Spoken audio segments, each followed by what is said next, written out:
এবারে বিপিএল এ আসলে সবচেয়ে হট কালেকশন হচ্ছে নাইম শেখ।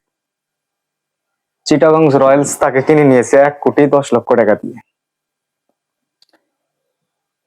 চিটাগং রয়্যালস এর মালিকের টাকা আছে, কিন্তু মাথায় মাল নাই যে নাইম শেখের মতো একজন প্লেয়ার 1,10,00,000 টাকা দিয়ে কিনতে হবে।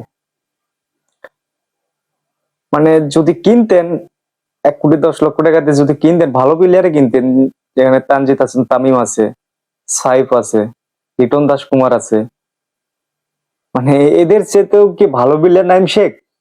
মানে চিটাগং রয়্যালস এর মানে যত প্লেয়ার আছে সবগুলো হচ্ছে গুলিস্তান মোড়ের থেকে টুকাই নিয়েছে। আবার দেখেন বিদেশি যেগুলা প্লেয়ার নিয়েছে,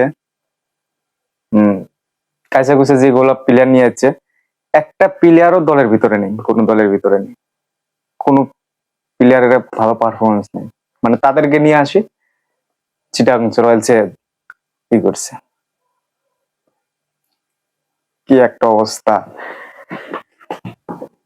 এদিকে মাহমুদুল্লাহ রিয়াদ, মুশফিকুর রহিম অনেক অভিজ্ঞতা প্লেয়ার, এবারে বিপিএল এ নাকি তাদেরকে নিতেই চায় না, কোনো দলেই তাদেরকে সিলেক্ট করেনি।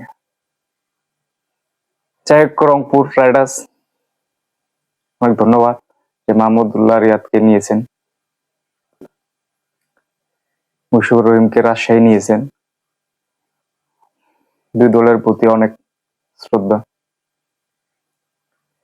নাইম শেখের বিষয়টা কি, নাইম শেখ তো ভালো পারফরমেন্স নাই বা ভালো একটা অভিজ্ঞতা প্লেয়ারও না যে তাকে 1,10,00,000 টাকা দিয়ে নিয়েছে। সেখানে লিটন দাসের মতো একজন ভালো অভিজ্ঞতা প্লেয়ার ক্যাপ্টেন্সি ভালো করতেছে, ইন্টারন্যাশনাল ক্রিকেট টিমের ক্যাপ্টেন, তার বাজেট হচ্ছে মাত্র 75 লক্ষ টাকা। মাহমুদুল্লাহ রিয়াদের বাজেট হচ্ছে মাত্র 35 লাখ টাকা। রোহিত হৃদয়ের মতো প্লেয়ার মাত্র 92 লাখ টাকা। কি একটা অবস্থা! সেখানে নাইম শেখের মতো একজন প্লেয়ারের যদি 1,10,00,000 টাকা বাজেট হয়, সেখানে তো লিটন দাসের বাজেট থাকার কথা ছিল 2 কোটি টাকা।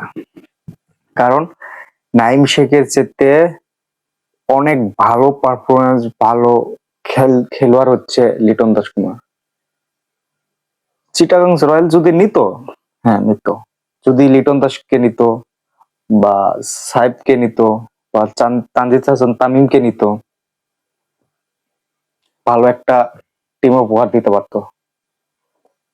তা না করে কি নিছে, মানে যত প্রকারের জট মাল আছে সবগুলো নিয়েছে চিটাগং রয়্যালস। মানে চিটাগং রয়্যাল 4,44,00,000 টাকা খরচ করছে এই টিমের পিছে প্লেয়ারদের নিয়ে।